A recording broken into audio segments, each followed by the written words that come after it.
ಪ್ರೀತಿಯ ವಿದ್ಯಾರ್ಥಿಗಳೇ, ಎಲ್ಲರಿಗೂ ನಮಸ್ಕಾರಗಳು. ಈ ದಿನ ನಾನು ನಿಮಗೆ ಕಾರಣತತ್ವದ ಮುಂದುವರಿದ ಭಾಗವನ್ನು ಹೇಳ್ತೇನೆ. ಕಾರಣತತ್ವದಲ್ಲಿ ಅನೇಕ ವಿಚಾರಗಳನ್ನು ನೀವು ತಿಳಿತಾ ಹೋಗ್ತೀರಾ, ಬೇರೆ ಬೇರೆ ವಿಚಾರಗಳನ್ನು ತಿಳಿತಾ ಹೋಗ್ತೀರಾ. ಹಿಂದಿನ ತರಗತಿಯಲ್ಲಿ ನೀವು ಅರಿಸ್ಟಾಟಲನ ಕಾರಣ ಘಟನೆಯ ಕಾರಣತತ್ವ ಅಂತಕ್ಕಂಥದ್ದು ಬಹಳ ವಿಶಾಲವಾದ ವಿಸ್ತಾರವಾದ ವಿಚಾರಗಳನ್ನು ಒಳಗೊಂಡಿರ್ತಕ್ಕಂಥ ಒಂದು ಅಧ್ಯಾಯ. ಹಾಗಾಗಿ ನಿಮಗೆ ದ್ವಿತೀಯ PUCಯ 3ನೇ ಅಧ್ಯಾಯ ಕಾರಣತತ್ವ. ಹಾಗಾಗಿ ಈ ಕಾರಣತತ್ವದಲ್ಲಿ ಮೊದಲನೇದಾಗಿ ನೀವು ಕಾರಣದ ಉಗಮ ಹೇಗಾಯಿತು, ಕಾರಣ ಅಂದ್ರೇನು, ಅನಾದಿ ಕಾಲದಿಂದಲೂ ಕಾರಣದ ಪರಿಕಲ್ಪನೆ ಯಾವ ರೀತಿ ಇತ್ತು ಅನ್ನುವುದನ್ನು ಹಿಂದಿನ ತರಗತಿಯಲ್ಲಿ ನೀವು ಗಮನಿಸ್ತೀರಾ. ಈ ದಿನ ನಿಮಗೆ ಕಾರಣತತ್ವ ಅಂದರೆ ಸಾಮಾನ್ಯ ಮಾನವನ ದೃಷ್ಟಿಯಲ್ಲಿ ಕಾರಣ, ಅರಿಸ್ಟಾಟಲ್ನ ದೃಷ್ಟಿಯಲ್ಲಿ ಕಾರಣ ಎಂದರೇನು ಅಂದರೆ ಪ್ರತಿಯೊಂದು ಘಟನೆಗೆ ತರ್ಕಶಾಸ್ತ್ರದ ಪಿತಾಮಹನಾದ ಅರಿಸ್ಟಾಟಲ್ ಹೇಳಿರೋದು 4 ವಿಧದ ಕಾರಣಗಳು. ಆ 4 ವಿಧದ ಕಾರಣಗಳು ಯಾವುದು? ಭೌತಿಕ ಕಾರಣ, ರೂಪಾತ್ಮಕ ಕಾರಣ, ನಿಮಿತ್ತ ಕಾರಣ ಮತ್ತು ಅಂತಿಮ ಅಥವಾ ಧ್ಯೇಯ ಅಥವಾ ಉದ್ದೇಶ ಕಾರಣ. ಅರಿಸ್ಟಾಟಲ್ 4 ವಿಧದ ಕಾರಣತತ್ವವನ್ನು ಹೇಳಿದ್ದಾನೆ. ಯಾವ ಭೌತ ವಸ್ತು ಆ ಘಟನೆಯ ಅಸ್ತಿತ್ವಕ್ಕೆ ಕಾರಣ ಆಗಿರುತ್ತೋ ಅದು ಭೌತಿಕ ಕಾರಣ. ಆ ಭೌತ ವಸ್ತುವಿಗೆ ಇರುವ ಒಂದು ರೂಪವನ್ನು ರೂಪಾತ್ಮಕ ಕಾರಣ. ಮತ್ತು 3ನೇದು, ಆ ಭೌತ ವಸ್ತುವಾಗಿ ಒಂದು ಕಚ್ಚಾ ವಸ್ತು ಒಂದು ರೂಪವನ್ನು ತಾಳಲಿಕ್ಕೆ ಮಾನವನ ಒಂದು ಬುದ್ಧಿಶಕ್ತಿ ಕಾರಣ ಆಗಿರುತ್ತೆ. ಈ ಮಾನವನಲ್ಲಿರುವ ಕ್ರಿಯಾಶೀಲತೆಯ ಗುಣವನ್ನು, ಕೌಶಲ್ಯವನ್ನು ನಾವು ಈ ನಿಮಿತ್ತ ಕಾರಣ ಅಥವಾ ಶಕ್ತ ಕಾರಣ, ಬುದ್ಧಿಶಕ್ತಿ, ಮನುಷ್ಯನಲ್ಲಿರುವ ಬುದ್ಧಿಶಕ್ತಿಯ ಕಾರಣವನ್ನು ನಾವು ನಿಮಿತ್ತ ಕಾರಣ ಅಥವಾ ಶಕ್ತ ಕಾರಣ ಅಂತ ಕರಿತೇವೆ. ಇನ್ನು ಅಂತಿಮವಾದ ಧ್ಯೇಯ ಅಥವಾ ಉದ್ದೇಶ ಕಾರಣದಲ್ಲಿ ಒಂದು ಗುರಿ ಇರುತ್ತೆ. ಆ ವಸ್ತುವನ್ನು ಉತ್ಪಾದನೆ ಮಾಡಲಿಕ್ಕೆ ಆ ಗುರಿ, ಉದಾಹರಣೆ ಕುಂಬಾರ ಮಡಿಕೆಯನ್ನು ಮಾಡಲಿಕ್ಕೆ ಒಂದು ಕಾರಣ ಇರುತ್ತೆ, ಉದ್ದೇಶ ಇರುತ್ತೆ. ಆ ಕಾರಣ ಆ ಮಡಿಕೆಯನ್ನು ಮಾರಿ ಹಣ ಸಂಪಾದನೆ ಮಾಡಿ ಆರ್ಥಿಕ ಸ್ವಾವಲಂಬನೆಯನ್ನು ಹೊಂದೋದು ಅವನ ಉದ್ದೇಶ, ಅವನ ಗುರಿ, ಅವನ ಧ್ಯೇಯ. ಇದನ್ನು ನಾವು ಅಂತಿಮ ಕಾರಣ. ಅರಿಸ್ಟಾಟಲಲ್ಲಿರುವ 4 ವಿಧದ ಕಾರಣತತ್ವವನ್ನು ನೀವು ಹಿಂದಿನ ತರಗತಿಯಲ್ಲಿ ಗಮನಿಸ್ತೀರಾ ವಿದ್ಯಾರ್ಥಿಗಳೇ. ಈ ದಿನ ನಿಮಗೆ ಸಾಮಾನ್ಯ ಮಾನವನ ದೃಷ್ಟಿಯಲ್ಲಿ ಕಾರಣ ಎಂದರೇನು? ಕೆಲವು ಸರಿ 5 ಅಂಕದ ಪ್ರಶ್ನೆ ಕೇಳ್ತಾರೆ, ಪರೀಕ್ಷೆಯಲ್ಲಿ ಕೆಲವು ಸರಿ 2 ಅಂಕದ ಪ್ರಶ್ನೆಯನ್ನು ಕೇಳ್ತಾರೆ. ಕಾರಣತತ್ವವನ್ನು ವೈಜ್ಞಾನಿಕವಾಗಿ ನಾವು ಬೇರೆ ರೀತಿ ಅರ್ಥ ಮಾಡ್ಕೊತೀವಿ. ಮುಂದೆ ನೀವು ವೈಜ್ಞಾನಿಕವಾಗಿ ತರ್ಕಶಾಸ್ತ್ರದ ಪ್ರಕಾರ ಕಾರಣತತ್ವ ಅಂದ್ರೇನು ಅಂತ ಕಲಿತಾ ಹೋಗ್ತೀರಾ. ಈ ದಿನ ನೀವು ಸಾಮಾನ್ಯ ಮಾನವನ ದೃಷ್ಟಿಯಲ್ಲಿ ಕಾರಣ ಅಂದ್ರೇನು, ಈ ಸಾಮಾನ್ಯ ಮಾನವನ ದೃಷ್ಟಿಯಲ್ಲಿ ಯಾವುದಕ್ಕೆ ನಾವು ಕಾರಣ ಅಂತ ಹೇಳ್ತೇವೆ ಅನ್ನೋದನ್ನು ನೀವು ಈ ದಿನ ಮುಖ್ಯವಾಗಿ ಅಂದರೆ ಸಾಮಾನ್ಯ ಮಾನವನ ದೃಷ್ಟಿಯಲ್ಲಿ ಕಾರಣತತ್ವ ಅಂತ ಯಾವುದಕ್ಕೆ ಹೇಳ್ತೇವೆ ಅಂತೇಳಿ. ಸಾಮಾನ್ಯ ಮಾನವ ಏನು ಮಾಡ್ತಾನೆ? ಸಾಮಾನ್ಯ ಮಾನವನ ದೃಷ್ಟಿಯಲ್ಲಿ ಕಾರಣ ಎಂದರೆ ಇಲ್ಲಿ ಹೆಚ್ಚಿನ ತರ್ಕಕ್ಕೆ, ವಿಚಾರಕ್ಕೆ, ವಿಶ್ಲೇಷಣೆಗೆ ಒಳಗಾಗದ ಸಾಮಾನ್ಯ ಅಭಿಪ್ರಾಯ. ಸಾಮಾನ್ಯ ಮಾನವ ಏನು ಮಾಡ್ತಾನೆ? ಹೆಚ್ಚಿನ ವಿಮರ್ಶೆಗೆ ಒಳಪಡಿಸಲ್ಲ. ಏನನ್ನ? ಯಾವುದೇ ಘಟನೆಯನ್ನು ಅಥವಾ ಒಂದು ಸಂಗತಿಯನ್ನು ಅವನ ಎದುರಿಗೆ, ಅವನ ಜೊತೆಯಲ್ಲಿ, ಅವನ ಬದುಕಿನಲ್ಲಿ ನಡೆಯುವ ಘಟನೆಗಳಿಗೆ, ಸಂಗತಿಗಳಿಗೆ ಹೆಚ್ಚಿನ ತರ್ಕಕ್ಕೆ, ಆಲೋಚನೆಗೆ, ವಿಚಾರಕ್ಕೆ, ವಿಮರ್ಶೆಗೆ ಒಳಗಾಗದ ಅಭಿಪ್ರಾಯ. ಸಾಮಾನ್ಯ ಮಾನವನ ದೃಷ್ಟಿಯಲ್ಲಿ ಕಾರಣವೆಂದರೆ ಇಲ್ಲಿ ಹೆಚ್ಚಿನ ತರ್ಕಕ್ಕೆ, ವಿಚಾರಕ್ಕೆ, ವಿಶ್ಲೇಷಣೆಗೆ, ವಿಮರ್ಶೆಗೆ ಒಳಗಾಗದ ಒಂದು ಸಾಮಾನ್ಯ ಅಭಿಪ್ರಾಯ ಅಂತ ಹೇಳ್ಬೋದು. ಸಾಮಾನ್ಯ ಮಾನವನ ದೃಷ್ಟಿಯಲ್ಲಿ ಕಾರಣ ಎಂದರೆ ಇಲ್ಲಿ ಯಾವುದೇ ಘಟನೆಗೆ, ಘಟನೆಯನ್ನು ತನ್ನ ಜೊತೆಯಲ್ಲಿ, ತನ್ನ ಬದುಕಿನಲ್ಲಿ ನಡೆಯುವ ಘಟನೆಗಳಿಗೆ ಹೆಚ್ಚಿನ ವಿಚಾರ, ವಿಮರ್ಶೆ ಮಾಡ್ತಕ್ಕಂಥ ಗೋಜಿಗೆ ಹೋಗಲ್ಲ. ಹಾಗಾಗಿ ಇಲ್ಲಿ ಇಂತಹ ದೃಷ್ಟಿಯಲ್ಲಿ ಕಾರಣವೆಂದರೆ ಅಂದರೆ ಸಾಮಾನ್ಯ ಮಾನವನ ದೃಷ್ಟಿಯಲ್ಲಿ ಕಾರಣ ಅಂದರೆ ಏನಪ್ಪ ಅಂದರೆ ವಸ್ತುಸ್ಥಿತಿಯಲ್ಲಿ ಬದಲಾವಣೆಯನ್ನು ಉಂಟು ಮಾಡುವ ಘಟನೆ. ವಸ್ತುಸ್ಥಿತಿಯಲ್ಲಿ ವಸ್ತುಗಳು ಹೇಗಿರ್ತದೆ ಅದು ಬದಲಾಗುವ ಸ್ಥಿತಿ. ಸಾಮಾನ್ಯ ಮಾನವ ಏನು ಮಾಡ್ತಾನೆ, ಅವನು ಇವತ್ತು ಬದುಕಿದ್ದ, ಅವನು ಸತ್ತೋದ ಅಂತ ಹೇಳ್ತಾರೆ. ಅಥವಾ ಈಗಿನ ಈ ಘಟನೆ ಆಕ್ಸಿಡೆಂಟ್ ಆಯಿತು, ಸತ್ತೋದ ಅಂತ ಹೇಳ್ತಾರೆ. ಹಾಗೆ ಇಲ್ಲಿ ಆ ಬದಲಾವಣೆಯನ್ನು ವಸ್ತುಸ್ಥಿತಿ, ಈಗಿನ ಜೀವ ಇತ್ತು, ಈಗಿಲ್ಲ ಅಂತ ಹೇಳ್ತಾರೆ. ಸಾಮಾನ್ಯ ಅದಕ್ಕೆ ಕಾರಣ ಏನು, ವೈಜ್ಞಾನಿಕವಾಗಿ ಏನು ಕಾರಣ, ಅದರ ಹಿನ್ನೆಲೆಯಲ್ಲಿ ಯಾವುದು ಕಾರಣ ಆಗಿರುತ್ತೆ ಅನ್ನುವುದನ್ನು ಅವನು ಯೋಚನೆ ಮಾಡೋಲ್ಲ. ಒಟ್ಟಿಗೆ ಜೀವ ಇತ್ತು, ಜೀವ ಇಲ್ಲ ಅಷ್ಟೇ. ಅಂದರೆ ಆ ವಸ್ತುಸ್ಥಿತಿಯಲ್ಲಿ, ಆ ಘಟನೆಯ ಭೌತಿಕ ವಸ್ತುಸ್ಥಿತಿಯಲ್ಲಿ ಆಗುವ ಬದಲಾವಣೆಯನ್ನು ವಸ್ತುಸ್ಥಿತಿಯಲ್ಲಿ ಹೇಗಿರುತ್ತೋ ಹಾಗೆ ಇರಲ್ಲ, ಅದು ಬದಲಾಗುವ ಒಂದು ಘಟನೆ, ಬದಲಾವಣೆಯನ್ನು ಉಂಟು ಮಾಡುವ ಸನ್ನಿವೇಶವನ್ನು ಅವನು ಕಾರಣ ಅಂತ ಹೇಳ್ತಾನೆ. ಹೀಗೆ ಸಾಮಾನ್ಯ ಮಾನವನ ದೃಷ್ಟಿಯಲ್ಲಿ ಕಾರಣ ಎಂದರೆ ಅವನು ಹೆಚ್ಚಿನ ತರ್ಕಕ್ಕೆ, ವಿಮರ್ಶೆಗೆ ಒಳಗಾಗದ ಒಂದು ಅಭಿಪ್ರಾಯ. ಅವನು ಬಾಹ್ಯವಾಗಿ ಸಂಗತಿಗಳಲ್ಲಿ, ಘಟನೆಗಳಲ್ಲಿ ಆಗ್ತಕ್ಕಂತಹ ಬದಲಾವಣೆಯನ್ನೇ ಆ ಘಟನೆಯ ಕಾರಣ ಅಂತ ಹೇಳಿ ಅವನು ತಿಳಿಸ್ತಾನೆ. ಬೈನ್ ಎನ್ನುವ ತರ್ಕಶಾಸ್ತ್ರಜ್ಞ ಹೇಳುವ ರೀತಿಯಲ್ಲಿ, ಬೈನ್ ಎನ್ನುವವರ ಪ್ರಕಾರ ವ್ಯಾವಹಾರಿಕವಾಗಿ ಬದಲಾವಣೆಯನ್ನು ನೀಡುವ ಕ್ಷಣವೆಂದು ಭಾವಿಸಲಾಗುವುದು. ವ್ಯಾವಹಾರಿಕವಾಗಿ ಆಗ್ತಕ್ಕಂಥ ವ್ಯಾವಹಾರಿಕವಾಗಿ ಆಗುವ ಬದಲಾವಣೆಯನ್ನು ನೀಡುವ ಕ್ಷಣವೆಂದು ಭಾವಿಸುವುದು. ಯಾವುದೇ ಒಂದು ಸನ್ನಿವೇಶವನ್ನು ಆ ಘಟನೆಯ ಕಾರಣವೆಂದು ಪರಿಗಣಿಸುವುದು ಸಾಮಾನ್ಯ ಮಾನವನ ದೃಷ್ಟಿಯಲ್ಲಿ ಅವನು ಕಾರಣ ಅಂತ ಹೇಳ್ತಾನೆ. ಅಂದರೆ ಇಲ್ಲಿ ಯಾವುದೇ ಒಂದು ಸನ್ನಿವೇಶವನ್ನು ಆ ಘಟನೆಯ ಕಾರಣವೆಂದು ಪರಿಗಣಿಸುವುದು, ಆ ಘಟನೆಗೆ ಯಾವುದೋ ಒಂದು ಸನ್ನಿವೇಶವನ್ನು ಹೀಗಿತ್ತು ಹೀಗಾಯಿತು ಅಂತ ಹೇಳಿ ಯಾವುದೋ ಒಂದು ಸನ್ನಿವೇಶವನ್ನು ಪರಿಗಣಿಸುವುದನ್ನು ಸಾಮಾನ್ಯ ಮಾನವನ ದೃಷ್ಟಿಯಲ್ಲಿ ಕಾರಣ ಅಂತ ಹೇಳ್ತಾರೆ. ಯಾವುದೋ ಒಂದು ಸನ್ನಿವೇಶವನ್ನು ಅಥವಾ ವ್ಯಾವಹಾರಿಕವಾಗಿ ಆಗುವ ಬದಲಾವಣೆಯನ್ನು, ಅಂದರೆ ವ್ಯಾವಹಾರಿಕವಾಗಿ ಅಂದರೆ ಬಾಹ್ಯವಾಗಿ ಆಗ್ತಕ್ಕಂಥ ಬದಲಾವಣೆಯನ್ನು ಅವನು ಇಲ್ಲಿ ಕಾರಣತತ್ವ ಅಂತ ಹೇಳ್ತಾನೆ. ಆ ಘಟನೆಯಲ್ಲಿ ಉಂಟಾಗುವ ಬದಲಾವಣೆಯನ್ನೇ ಅವನು ಕಾರಣತತ್ವ ಅಂತೇಳಿ ನಂಬುತ್ತಾನೆ, ಒಪ್ಕೋತಾನೆ. ಬೈನ್ರವರ ಪ್ರಕಾರ ವ್ಯಾವಹಾರಿಕವಾಗಿ ಬದಲಾವಣೆ ನೀಡುವ ಕ್ಷಣವೆಂದು ಭಾವಿಸಲಾಗುವುದು. ಯಾವುದೇ ಒಂದು ಸನ್ನಿವೇಶವನ್ನು ಆ ಘಟನೆಯ ಕಾರಣವೆಂದು ಪರಿಗಣಿಸುವುದು ಸಾಮಾನ್ಯ ಮಾನವನ ದೃಷ್ಟಿಯಲ್ಲಿ ಕಾರಣವಾಗಿರುತ್ತದೆ. ಯಾವುದೇ ಒಂದು ಸನ್ನಿವೇಶವನ್ನು ಆ ಘಟನೆಯ ಕಾರಣವೆಂದು, ಯಾವುದೋ ಒಂದು ಸನ್ನಿವೇಶ ಆ ಕಾರಣಕ್ಕಾಗಿ ಹೀಗಾಯಿತು ಅಂತ ಹೇಳ್ತೀವಿ. ಹೀಗೆ ಯಾವುದೋ ಒಂದು ಸನ್ನಿವೇಶವನ್ನು ಆ ಘಟನೆಯ ಕಾರಣವೆಂದು ಪರಿಗಣಿಸುವುದು ಸಾಮಾನ್ಯ ಮಾನವನ ದೃಷ್ಟಿಕೋನದಲ್ಲಿ ಕಾರಣವಾಗಿರುತ್ತದೆ. ಹೀಗೆ ಸಾಮಾನ್ಯ ಮಾನವ ವಾಸ್ತವವಾಗಿ ಅವನ ಕಣ್ಣೆದುರಿಗೆ ಕಾಣತಕ್ಕಂತಹ ಬದಲಾವಣೆಯನ್ನೇ ಅವನು ಮುಖ್ಯವಾಗಿ ಗಮನಿಸ್ತಾ ಹೋಗ್ತಾನೆ. ಸಾಮಾನ್ಯ ಮಾನವನ ದೃಷ್ಟಿಯಲ್ಲಿ ಕಾರಣ ಮತ್ತು ಕಾರ್ಯಗಳು ಬೇರೆ ಬೇರೆ ಸಮಯದಲ್ಲಿ ನಡೆಯುವ ಎರಡು ಪ್ರತ್ಯೇಕ ಘಟನೆಗಳು.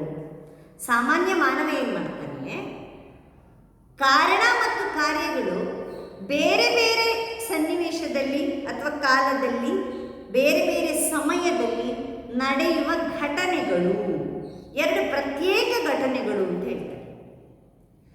ಸಾಮಾನ್ಯ ಮಾನವನ ದೃಷ್ಟಿಯಲ್ಲಿ ಕಾರಣತತ್ವ ಅಂತ ಹೇಳಿದರೆ ಇಲ್ಲಿ ಕಾರಣ ಮತ್ತು ಕಾರ್ಯಗಳು, ಕಾಸ್ ಆ್ಯಂಡ್ ಎಫೆಕ್ಟ್ ಅಂತ ಹೇಳ್ತಾರಲ್ವಾ. ಈ ಕಾಸ್ ಆ್ಯಂಡ್ ಎಫೆಕ್ಟ್ ಇವೆರಡು ಸಂಪೂರ್ಣ ಬೇರೆ ಬೇರೆ ಸಮಯದಲ್ಲಿ ನಡೆಯುವ ಎರಡು ಪ್ರತ್ಯೇಕ ಘಟನೆಗಳು. ಅಂದರೆ ಕಾರಣ ಎನ್ನುವುದು ಒಂದು ಘಟನೆಯಾದರೆ ಕಾರ್ಯ ಎನ್ನುವುದು ಮತ್ತೊಂದು ಘಟನೆ. ಕಾರ್ಯ ಎನ್ನುವುದು ಒಂದು ಘಟನೆ, ಕಾರಣ ಎನ್ನುವುದು ಮತ್ತೊಂದು ಘಟನೆ ಅಂತ ಹೇಳಿ ಹೇಳ್ತಾ ಹೋಗ್ತಾನೆ. ಉದಾಹರಣೆಗೆ, ಮಹಡಿ ಹತ್ತುತ್ತಿರುವವನು ಕಾಲು ಜಾರಿ ಬಿದ್ದು ಸಾಯುತ್ತಾನೆ. ಈಗ ಮಹಡಿ ಹತ್ತುತ್ತಾ ಇರ್ತಕ್ಕಂಥ ಒಬ್ಬ ವ್ಯಕ್ತಿ ಮಹಡಿನೋ ಏಣಿನೋ ಹತ್ತುತ್ತಾ ಇದ್ದಾಗ ಇದಕ್ಕಿದ್ದಾಗೆ ಕಾಲು ಜಾರಿ ಬಿದ್ದು ಬಿಡ್ತಾನೆ. ಮಹಡಿ ಹತ್ತುತ್ತಿದ್ದವನು ಕಾಲು ಜಾರಿ ಬಿದ್ದು ಸತ್ತೋಗ್ತಾನೆ. ಆಗ ಸಾಮಾನ್ಯ ಮಾನವನ ದೃಷ್ಟಿಯಲ್ಲಿ ಏನಾಗುತ್ತೆ, ಅಯ್ಯೋ ಅವನು ಮಾಡಿ ಹತ್ತುತ್ತಿದ್ದ ಅಥವಾ ಮರ ಹತ್ತುತ್ತಿದ್ದ, ಬಿದ್ದ, ಸತ್ತ ಅಂತ ಹೇಳ್ತಾನೆ. ಇಲ್ಲಿ ಅವನು ಮಾಡಿ ಎತ್ತುತ್ತಿದ್ದೇ ಅವನು ಮರಣ ಆಗಲಿಕ್ಕೆ ಕಾರಣ ಅಂತ ಹೇಳ್ತಾನೆ. ಇಲ್ಲಿದ್ರೆ ಅವನು ಸಾಯ್ತಾನೆ ಇರಲಿಲ್ಲ ಅಂತ ಹೇಳ್ತಾನೆ. ಇಲ್ಲಿ ಮಹಡಿ ಹತ್ತುತ್ತಿದ್ದವನು, ಒಬ್ಬ ವ್ಯಕ್ತಿ ಮಹಡಿಯನ್ನು ಹತ್ತುತ್ತಿದ್ದವನು ಕಾಲು ಜಾರಿ ಬಿದ್ದು ಬಿಟ್ಟರೆ ಆತ ಅಂದರೆ ಅವನು ಸಾಯ್ತಾನೆ, ಸಾಯುತ್ತಾನೆ ಅಂತ ಇಟ್ಕೊಂಡ್ರೆ, ಅಲ್ಲಿ ಏಣಿಯನ್ನು ಹತ್ತುತ್ತಿರುವವನು ಕಾಲು ಬಿದ್ದು ಸಾಯುತ್ತಾನೆ ಎಂದು ಇಟ್ಕೊಂಡ್ರೆ, ಸಾಮಾನ್ಯನ ಅರ್ಥದಲ್ಲಿ ಆ ವ್ಯಕ್ತಿ ಜಾರಿ ಬಿದ್ದದ್ದೇ ಆತನ ಸಾವಿಗೆ ಕಾರಣ. ಯಾಕೆ ಸತ್ತ? ಜಾರಿ ಬಿದ್ದೇ ಸತ್ತ ಅಂತ ಹೇಳ್ತಾರೆ. ಹಾಗಾಗಿ ಇಲ್ಲಿ ಆತನು ಜಾರಿ ಬೀಳದಿದ್ದರೆ ಸಾಯುತ್ತಿರಲಿಲ್ಲವೆಂದು ವಾದ ಮಾಡುತ್ತಾನೆ. ವಾಸ್ತವವಾಗಿ ನಾವು ಸ್ವಲ್ಪ ಜಾಗರೂಕವಾಗಿ ಸ್ವಲ್ಪ ಯೋಚನೆ ಮಾಡಿದರೆ, ಸೂಕ್ಷ್ಮವಾಗಿ ವಿಚಾರ ಮಾಡಿದರೆ, ಹಾಗಾದ್ರೆ ಎಷ್ಟೋ ಜನ ಜಾರಿ ಬಿದ್ದಿರ್ತಾರಲ್ವ? ಜಾರಿ ಬಿದ್ದವರೆಲ್ಲ ಸತ್ತೋಗಿದ್ದಾರಾ? ಇಲ್ಲ. ಆ ಜಾರಿ ಬೀಳಲಿಕ್ಕೆ ಅಥವಾ ಕಾರಣ ಏನು? ಎಷ್ಟೆತ್ತರದಿಂದ ಜಾರಿ ಬಿದ್ದ? ಆ ವ್ಯಕ್ತಿಯ ವಯಸ್ಸು ಎಷ್ಟಾಗಿತ್ತು? ಅವನ ಆರೋಗ್ಯ ಸ್ಥಿತಿ ಏನಿತ್ತು? ಅವನ ಹೃದಯ ಬಡಿತ ಹೇಗಿತ್ತು? ನಾ ಹೇಳಿದ್ನಲ್ಲ, ಆ ವ್ಯಕ್ತಿ ಎಷ್ಟು ವಯಸ್ಸಿನವನಾಗಿದ್ದ? ಅವನ ದೇಹದ ತೂಕ ಎಷ್ಟಿತ್ತು? ಅವನ ಆರೋಗ್ಯದ ಸ್ಥಿತಿ ಹೇಗಿತ್ತು? ಇವೆಲ್ಲವನ್ನು ನಾವಿಲ್ಲಿ ಪರಿಗಣಿಸಬೇಕಾಗ್ತದೆ. ಆದರೆ ಸಾಮಾನ್ಯ ಮಾನವ ಏನು ಮಾಡ್ತಾನೆ? ಇವನ್ನೆಲ್ಲ ಅವನು ಪರಿಗಣಿಸೋದೇ ಇಲ್ಲ. ಅಂದರೆ ಇಲ್ಲಿ ಆತ ಜಾರಿ ಬೀಳದಿದ್ದರೆ ಸಾಯುತ್ತಿರಲಿಲ್ಲವೆಂದು ವಾದ ಮಾಡುತ್ತಾನೆ. ವಾಸ್ತವವಾಗಿ ನಾವು ಸ್ವಲ್ಪ ಜಾಗರೂಕವಾಗಿ ಯೋಚನೆ ಮಾಡಿದಾಗ, ವಿಚಾರ ಮಾಡಿದರೆ, ಆ ವ್ಯಕ್ತಿ ಎಷ್ಟು ಎತ್ತರದಿಂದ ಜಾರಿ ಬಿದ್ದ ಮತ್ತು ಆತನ ದೇಹದ ತೂಕ ಎಷ್ಟಿತ್ತು, ಆ ವ್ಯಕ್ತಿಯ ದೈಹಿಕ ಆರೋಗ್ಯ ಸ್ಥಿತಿ ಹೇಗಿತ್ತು, ಹೀಗೆ ಬೇರೆ ಬೇರೆ ಕಾರಣಗಳನ್ನು, ಅವನಿಗೆ ಎಷ್ಟು ವಯಸ್ಸಾಗಿತ್ತು, ಹೀಗೆ ಮುಂತಾದ ಕಾರಣಗಳನ್ನು ನಾವು ವಿಚಾರ ಮಾಡಬೇಕಾಗುತ್ತೆ. ವಿಚಾರ ಮಾಡಿ ಇಲ್ಲಿ ಸಾಮಾನ್ಯ ಮಾನವ ಏನು ಮಾಡ್ತಾನೆ? ಹೀಗೆ ಬೇರೆ ಬೇರೆ ಹೆಚ್ಚಿನ ವಿಚಾರಕ್ಕೆ, ತರ್ಕಕ್ಕೆ ಅವಕಾಶವನ್ನು ಕೊಡದೆ ಅವನು ಮೆಟ್ಲತ್ತಿದ್ದ, ಜಾರಿ ಬಿದ್ದ, ಸತ್ತ. ಜಾರಿ ಬಿದ್ದದ್ದೇ ಅವನ ಸಾವಿಗೆ ಕಾರಣ ಅಂತ ಹೇಳ್ತಾರೆ ಹೊರತು ಹಾಗೆ ಅನೇಕ ಜನ ಜಾರಿ ಬಿದ್ದಿದ್ದಾರೆ ಆದರೆ ಅವರು ಸತ್ತಿಲ್ಲ ಎನ್ನುವ ವಿಚಾರವಂತಿಕೆಯನ್ನು, ವಿಮರ್ಶೆಯನ್ನು ಸಾಮಾನ್ಯ ಮಾನವ ಯೋಚನೆ ಮಾಡಲಿಕ್ಕೆ ಹೋಗಲ್ಲ. ಸಾಮಾನ್ಯ ಮಾನವನ ದೃಷ್ಟಿಯಲ್ಲಿ ಕಾರಣ ಅಂದರೆ ಆ ವಸ್ತು ಅಂದರೆ ಅವನಿಗೆ ಜೀವ ಇತ್ತು, ಜಾರಿ ಬಿದ್ದಿದ್ದಕ್ಕೆ ಸತ್ತೋದ ಅಂತ ಹೇಳ್ತಾರೆ. ಆ ಘಟನೆಯಲ್ಲಿ ಆಗುವ ಬದಲಾವಣೆಯನ್ನು, ಭೌತಿಕ ಬದಲಾವಣೆಯನ್ನು, ಮೇಲ್ನೋಟದ ಬದಲಾವಣೆಯ ಕಾರಣವನ್ನು ಹುಡುಕ್ತಾ ಹೋಗ್ತಾನೆ ಹೊರತು, ಈಗ ಆಕ್ಸಿಡೆಂಟ್ ಆಯಿತು ಅವನು ಸತ್ತ ಅಂತ ಹೇಳ್ತಾರೆ. ಹೇಗಾಯಿತು ಆಕ್ಸಿಡೆಂಟು? ಎಲ್ಲಾಯಿತು ಆಕ್ಸಿಡೆಂಟು? ಎಷ್ಟೋ ಜನಕ್ಕೆ ಆಕ್ಸಿಡೆಂಟ್ ಆಗಿದೆ ಆದರೆ ಅವರೆಲ್ಲ ಸತ್ತಿಲ್ಲ. ಅದರ ಕಾರಣ ಏನು ಅಂತ ಯೋಚನೆ ಮಾಡಲಿಕ್ಕೆ ಹೋಗಲ್ಲ. ಆಕ್ಸಿಡೆಂಟ್ ಆಗಲಿಕ್ಕೆ ಕಾರಣ, ಅಪಘಾತ ಆಗಲಿಕ್ಕೆ ಕಾರಣ ಏನು? ಒಂದು ಬೈಕಲ್ಲಿ ಬ್ರೇಕ್ ಫೇಲ್ಯೂರ್ ಆಗಿರ್ಬೋದು, ಅಥವಾ ಅಲ್ಲಿ ಓಡಾಡಬೇಕಾದ್ರೆ ತುಂಬ ದಟ್ಟಣೆ ಇರ್ಬೋದು, ಅಂದರೆ ಟ್ರಾಫಿಕ್ಕು ಹೆಚ್ಚಾಗಿರ್ಬೋದು, ಅಥವಾ ಗಾಡಿ ಓಡಿಸ್ತಿದ್ದಂತಹ ವೇಗ, ಸ್ಪೀಡಾಗಿ ಅವನು ಓಡಿಸ್ತಿರ್ಬೋದು, ವೇಗ ಹೆಚ್ಚಾಗಿರ್ಬೋದು.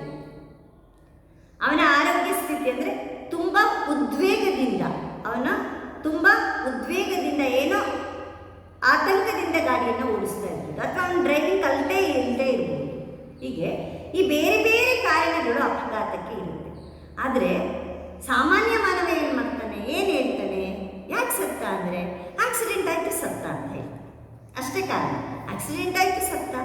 ಯಾಕಾಯಿತು, ಹೇಗಾಯಿತು, ಎಲ್ಲಾಯಿತು, ಇವನ್ನೆಲ್ಲ ಅವನು ಪರಿಗಣಿಸೋದೇ ಇಲ್ಲ. ಅವನು ಆಕ್ಸಿಡೆಂಟ್, ಅವನ ಸಾವಿನ ಕಾರಣ ಅಪಘಾತ ಅಂತ ಹೇಳ್ತಾರೆ. ಅದರ ಹಿನ್ನೆಲೆಯಲ್ಲಿ ಯಾಕಾಯಿತು, ಎಲ್ಲಾಯಿತು, ಹೇಗೆ, ಅದಕ್ಕೆ ಕಾರಣ, ವಾಸ್ತವವಾದ ಕಾರಣ ಏನು ಅನ್ನುವ ವಿಚಾರಕ್ಕೆ, ವಿಮರ್ಶೆಗೆ ಸಾಮಾನ್ಯ ಮಾನವ ಹೋಗಲ್ಲ. ಆದ್ದರಿಂದ ಸಾಮಾನ್ಯ ಮಾನವನ ದೃಷ್ಟಿಯಲ್ಲಿ ಕಾರಣ ಅಂದರೆ ಇಲ್ಲಿ ಹೆಚ್ಚಿನ ತರ್ಕಕ್ಕೆ, ವಿಚಾರಕ್ಕೆ ಅವಕಾಶ ಇರೋದು, ಹೆಚ್ಚಿನ ವಿಮರ್ಶೆಗೆ ಅವಕಾಶ ಇಲ್ಲದ ಒಂದು ಸಾಮಾನ್ಯ ಆಲೋಚನೆಯನ್ನು, ವಿಚಾರವನ್ನು ವಿಮರ್ಶೆ ಮಾಡದೇ ಇರತಕ್ಕಂತಹ ರೀತಿಯಲ್ಲಿ ಅವನು ಕಾರಣತತ್ವವನ್ನು ಹೇಳ್ತಾ ಹೋಗ್ತಾನೆ. ಇದು ಸಾಮಾನ್ಯ ಮಾನವನ ದೃಷ್ಟಿಯಲ್ಲಿ ಕಾರಣ. ಇನ್ನು ಸಾಮಾನ್ಯ ಮಾನವನ ದೃಷ್ಟಿಯಲ್ಲಿ ಕಾರಣ ಅಂದರೆ ಬೇರೆ ಬೇರೆ ವಿವರಗಳನ್ನು ಕೈಬಿಟ್ಟು ಕೇವಲ ಅವನೇನು ಮಾಡ್ತಾನೆ? ಜಾರಿ ಬಿದ್ದದ್ದನ್ನೇ, ಜಾರಿ ಬೀಳುವಿಕೆಯೇ ಆತನ ಸಾವಿಗೆ ಏಕೈಕ ಕಾರಣವೆಂದು ಹೇಳಿಬಿಡುತ್ತಾನೆ. ವಾಸ್ತವವಾಗಿ ಜಾರಿ ಬೀಳುವಿಕೆಯೇ ಆತನ ಸಾವಿಗೆ ಕಾರಣ ಜಾರಿ ಬಿದ್ದ ಸತ್ತ ಅಂತ ಹೇಳ್ತಾರೆ. ಆದರೆ ಅನೇಕ ಕಾರಣಗಳಿರುತ್ತೆ. ನಾನು ಹೇಳಿದ್ನಲ್ಲಾಗಲೇ ಅವನ ದೇಹದ ತೂಕ, ಅವನ ದೈಹಿಕ ಆರೋಗ್ಯ ಮತ್ತು ಎಷ್ಟು ಎತ್ತರದಿಂದ ಜಾರಿ ಬಿದ್ದ, ಅವನ ವಯಸ್ಸು ಎಷ್ಟಾಗಿತ್ತು, ಇವೆಲ್ಲ ಬೇರೆ ಬೇರೆ ಉಪಾಧಿಗಳು, ಕಾರಣದ ಬೇರೆ ಬೇರೆ ಅಂಶಗಳಿರುತ್ತೆ. ಆದರೆ ಸಾಮಾನ್ಯ ಮಾನವ ಈ ಬೇರೆ ಬೇರೆ ವಿಚಾರಗಳಿಗೆ, ವಿಮರ್ಶೆಗೆ, ಉಪಾಧಿಗಳಿಗೆ ಹೋಗದೆ ನೇರವಾಗಿ ವಸ್ತುಸ್ಥಿತಿಯಲ್ಲಿ ಆಗುವ ಬಾಹ್ಯ ನೋಟದ ಬದಲಾವಣೆಯನ್ನೇ ಆ ಘಟನೆಗೆ ಕಾರಣ ಅಂತ ಹೇಳ್ತೀವಿ. ಇದು ಸಾಮಾನ್ಯ ಮಾನವನ ದೃಷ್ಟಿಯಲ್ಲಿ ಕಾರಣ ತತ್ವ. 2 ಅಂಕದ ಪ್ರಶ್ನೆ ಇರುತ್ತೆ ವಿದ್ಯಾರ್ಥಿಗಳೇ. ಸಾಮಾನ್ಯ ಮಾನವನ ದೃಷ್ಟಿಯಲ್ಲಿ ಕಾರಣ ಎಂದರೆ ಅಲ್ಲಿ ಹೆಚ್ಚಿನ ವಿಚಾರಕ್ಕೆ ಅಥವಾ ವಿಮರ್ಶೆಗೆ, ತರ್ಕಕ್ಕೆ, ಆಲೋಚನೆಗೆ ಅವಕಾಶ ಇರಲ್ಲ. ಏನಿದ್ರೂ ಅವನು ಬಾಹ್ಯವಾಗಿ ಕಂಡಂಥ ಬದಲಾವಣೆಯೇ ಆ ಘಟನೆಯ ಕಾರಣ ಅಂತ ಹೇಳ್ತಾನೆ. ಅವನು ಕಾರಣ ಮತ್ತು ಕಾರ್ಯ ಅಂತೇಳಿ ಪ್ರತ್ಯೇಕವಾಗಿ ತಿಳಿತಾ ಹೋಗ್ತಾನೆ. ಈ ಘಟನೆಗೆ 2 ಬೇರೆ ಬೇರೆ ಸಂಗತಿಗಳು ಅಂತೇಳಿ ಭಾವಿಸ್ತಾ ಹೋಗುವುದನ್ನು ನಾವು ಸಾಮಾನ್ಯ ಮಾನವನ ದೃಷ್ಟಿಯಲ್ಲಿ ಕಾರಣ ತತ್ವ ಅಂಥೇಳಿ ಹೇಳ್ತೇವೆ. ವಿದ್ಯಾರ್ಥಿಗಳೇ, ನಿಮಗೆ ಬಹು ಕಾರಣ ತತ್ವ ಅಂದರೆ ಏನು ಅಂಥೇಳಿ ಸಹ ಒಂದು ವಿಚಾರ ಬರುತ್ತೆ.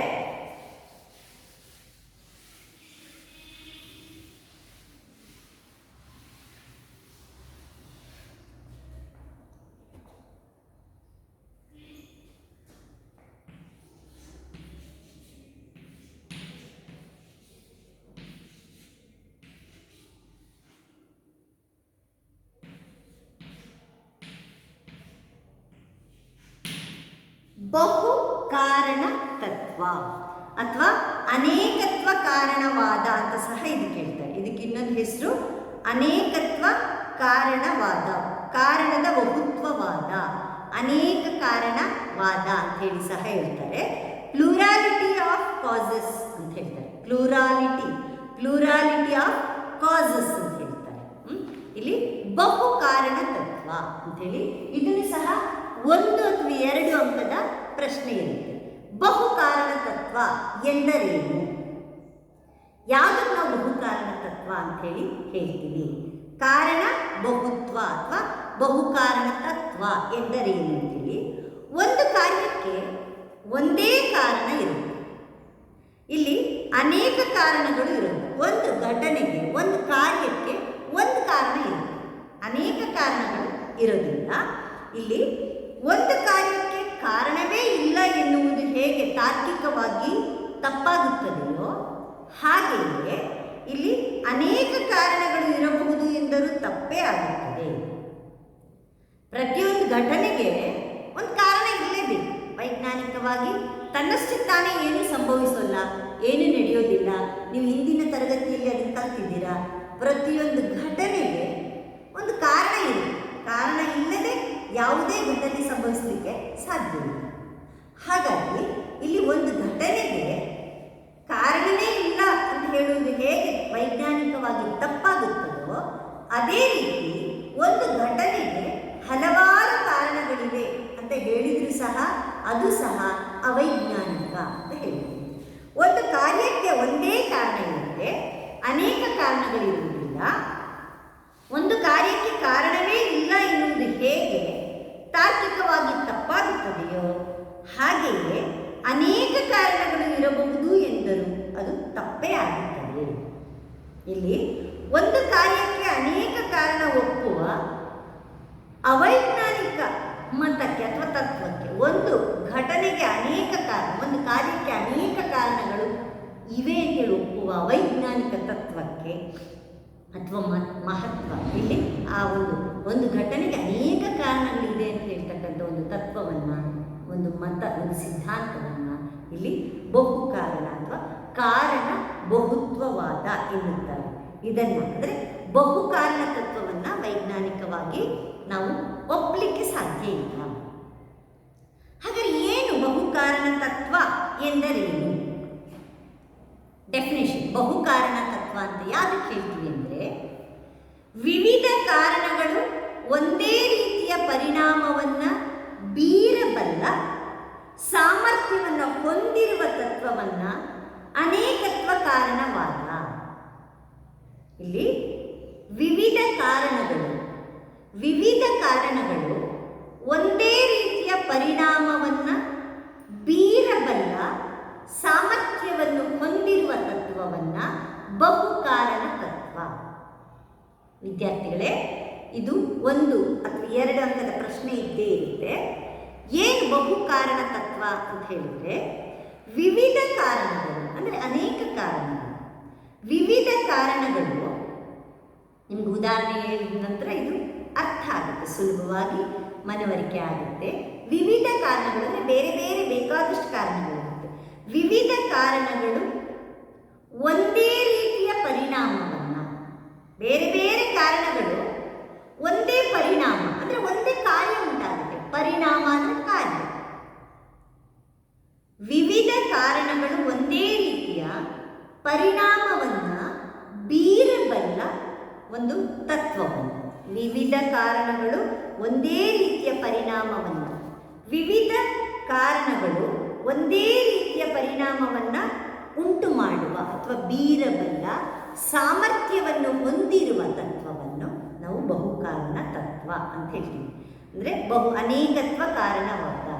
ವಿವಿಧ ಕಾರಣಗಳು ಒಂದೇ ರೀತಿಯ ಪರಿಣಾಮವನ್ನು ಬೀರಬಲ್ಲ ಸಾಮರ್ಥ್ಯವನ್ನು ಹೊಂದಿರುವ ತತ್ವವನ್ನು ಅನೇಕತ್ವ ಕಾರಣವಾದ ಅಥವಾ ಬಹುಕಾರಣ ತತ್ವ. The doctrine of plurality of causes ಅಂತ ಹೇಳ್ತಾರೆ. ದ ಡಾಕ್ಟ್ರಿನ್ ಆಫ್ ಪ್ಲೂರಾಲಿಟಿ ಅಂದರೆ ಬಹುಕಾರಣ, ಪ್ಲೂರಾಲಿಟಿ ಆಫ್ ಕಾಸಸ್ ಅಂತ ಹೇಳಿ ಕರೀತಾರೆ. ಈಗ ಉದಾಹರಣೆಗೆ ಒಂದು ಸಾವನ್ನು ತಗೊಳ್ಳೋಣ. ಯಾರೋ ಒಬ್ಬರು ಸಾಯ್ತಾರೆ ಅಂತ ಇಟ್ಕೊಂಡು ಒಂದು ಸಾವಿನ ಕಾರಣವನ್ನು ಗಮನಿಸಿದರೆ ಆ ಸಾವು ಅಂತಕ್ಕಂಥದ್ದು ಅನೇಕ ಕಾರಣಗಳಿಂದ ಬಂದಿರುತ್ತೆ. ಒಂದು ಸಾವು ಒಂದು ಆಕ್ಸಿಡೆಂಟಾಗಿ ಸತ್ತಿರ್ಬೋದು, ಅಥವಾ ಹಾವು ಕಡಿದು ಸತ್ತಿರ್ಬೋದು, ಈಜಾಡಕ್ಕೆ ಹೋಗಿ ನದಿನಲ್ಲಿ ಸತ್ತಿರ್ಬೋದು, ಪ್ರವಾಹ ಬಂದು ಸತ್ತಿರ್ಬೋದು, ಸಿಡಿಲು ಹೊಡೆದು ಸತ್ತಿರ್ಬೋದು. ಹೌದಾ? ಹೀಗೆ ಅನೇಕ ಕಾರಣಗಳನ್ನು ನಾವು ನೋಡ್ತಾ ಹೋಗ್ತೇವೆ ಸಾವಿಗೆ. ಅಥವಾ ಕೊರೋನಾ ಬಂದು ಅವನು ಸತ್ತಿರ್ಬೋದು, ಹೀಗೆ. ಅಥವಾ ವಯಸ್ಸಾಗಿ ಅವನು ಸತ್ತಿರ್ಬೋದು, ಅನಾರೋಗ್ಯದಿಂದ ಸತ್ತಿರ್ಬೋದು. ಈಗ ಸಾವು ಅನ್ನೋದನ್ನ ಒಂದು ಘಟನೆಯನ್ನು ತಗೊಂಡು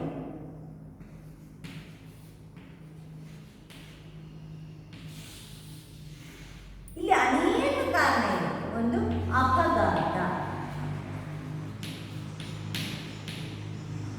ಅಥವಾ ಅನಾರೋಗ್ಯ ಅಥವಾ ನಿಮಗೆ ವಯಸ್ಸು ಹೆಚ್ಚಾಗಿರ್ಬೋದು, ವಯಸ್ಸು ಕಾರಣ ಆಗಿರ್ಬೋದು, ಅಥವಾ ಅವನು ನೀರಿನಲ್ಲಿ ಮುಳುಗಿರ್ಬೋದು. ಹೀಗೆ ಈ ಬೇರೆ ಬೇರೆ ಬೇರೆ ಬೇರೆ ಕಾರಣಗಳಿರುತ್ತೆ. ಅಥವಾ ಕೊರೋನಾ ಬಂದಿರ್ಬೋದು,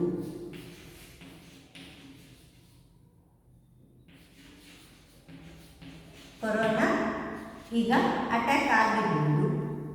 ನೋಡಿ, ಇಲ್ಲಿ ಸಾವು ಅನ್ನೋದನ್ನ ಒಂದು ಕಾರ್ಯ ಅಂತ ತಿಳ್ಕೊಂಡ್ರೆ ಇಲ್ಲಿ ಬೇರೆ ಬೇರೆ ಬೇರೆ ಬೇರೆ ಕಾರಣಗಳನ್ನು ನಾವು ನೋಡ್ತಾ ಹೋಗ್ತೀವಿ. ಒಂದು ಅಪಘಾತದಿಂದ ಅವನಿಗೆ ಸಾವು ಸಂಭವಿಸಿರ್ಬೋದು, ಅಥವಾ ಅನಾರೋಗ್ಯದಿಂದ ಸಾವು ಸಂಭವಿಸಿರ್ಬೋದು, ಅಥವಾ ಆಕ್ಸಿಡೆಂಟ್ ಆಗಿ ಸಾವು ಸಂಭವಿಸಿರ್ಬೋದು, ವೃದ್ಧಾಪ್ಯದಿಂದ ಅವನಿಗೆ ಸಾವು ಸಂಭವಿಸಿರ್ಬೋದು, ಅಥವಾ ನೀರಿನಲ್ಲಿ ಈಜಾಡಕ್ಕೆ ಅವನು ಸಾವು ಸಂಭವಿಸಿರ್ಬೋದು, ಹಾವು ಕಚ್ಚಿ ಸತ್ತಿರ್ಬೋದು. ಹೀಗೆ ಕಾರಣಗಳು ಬೇರೆ ಬೇರೆ, ಆದರೆ ಕಾರ್ಯ ಒಂದೇ, ಅದರೆಲ್ಲದರ ಪರಿಣಾಮ ಒಂದೇ ಆಗಿದೆ. ಅಂದರೆ ವಿವಿಧ ಕಾರಣಗಳು, ಬೇರೆ ಬೇರೆ ಕಾರಣಗಳಿದೆ ಸಾವಿಗೆ. ವಿವಿಧ ಕಾರಣಗಳು ಒಂದೇ ರೀತಿಯ ಪರಿಣಾಮವನ್ನು ಬೀರಬಲ್ಲ, ವಿವಿಧ ಕಾರಣಗಳು ಒಂದೇ ರೀತಿಯ ಪರಿಣಾಮವನ್ನು ಬೀರಬಲ್ಲ ಸಾಮರ್ಥ್ಯವನ್ನು ಹೊಂದಿರುವ ತತ್ವವನ್ನು ಬಹುಕಾರಣ ತತ್ವ ಅಂತ ಹೇಳ್ತೀವಿ. Plurality plurality of causes. ಬೇರೆ ಬೇರೆ ನೋಡಿ, ಬೇರೆ ಬೇರೆ ಅನೇಕ ಕಾರಣ, ನಾನು ಕೆಲವನ್ನು ಬರೆದಿದ್ದೀನಿ ಅಷ್ಟೇ, ಅನೇಕ ಕಾರಣಗಳಿರುತ್ತೆ. ಈ ಎಲ್ಲ ಕಾರಣಗಳಿಂದಲೂ ಸಾವು ಸಂಭವಿಸಿದೆ. ಹಾಗಾಗಿ ಇದನ್ನು ನಾವು ಬಹು, ಅಥವಾ ಇನ್ನೊಂದು ಉದಾಹರಣೆ ಕೊಡೋದಾದರೆ ಬೆಳಕು. ಬೆಳಕು ಸೂರ್ಯನಿಂದಲೂ ನಮಗೆ ಸಿಗುತ್ತೆ, ಹುಣ್ಣಿಮೆ ದಿನ ಚಂದ್ರನಿಂದ ಸಿಗುತ್ತೆ, ಅಥವಾ ನೀವು ಸ್ವಿಚ್ ಆನ್ ಮಾಡಿದ್ರೆ ಅಂದರೆ ವಿದ್ಯುತ್ ಶಕ್ತಿಯಿಂದ ಬಲ್ಬ್ ಸಿಗುತ್ತೆ, ನಿಮಗೆ ಬೆಳಕು ಸಿಗುತ್ತೆ, ಬೀದಿ ದೀಪದಿಂದ ಬೆಳಕು ಸಿಗುತ್ತೆ, ಅಥವಾ ನಕ್ಷತ್ರದಿಂದ ಬೆಳಕು ಸಿಗುತ್ತೆ. ಹೀಗೆ ಬೆಳಕಿಗೆ ಬೇರೆ ಬೇರೆ ಬೇರೆ ಬೇರೆ ಕಾರಣಗಳು ಇರುತ್ತೆ. ಬೇರೆ ಬೇರೆ ಕಾರಣಗಳಿಂದಲೂ ನಮಗೆ ಬೆಳಕು ಲಭಿಸುತ್ತೆ. ಹಾಗಾಗಿ ಇದನ್ನು ನಾವು ಬಹು ಕಾರಣ, ವಿವಿಧ ಕಾರಣಗಳು, ಅನೇಕ ಕಾರಣಗಳಿರುತ್ತೆ. ಹೌದಾ? ಇದನ್ನು ನಾವು ಬಹು ಕಾರಣ ತತ್ವ ಅಂಥೇಳಿ ಹೇಳ್ತಾ ಹೋಗ್ತೀವಿ.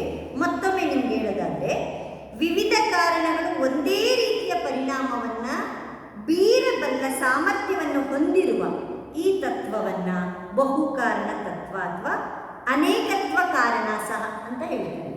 ಅನೇಕತ್ವ,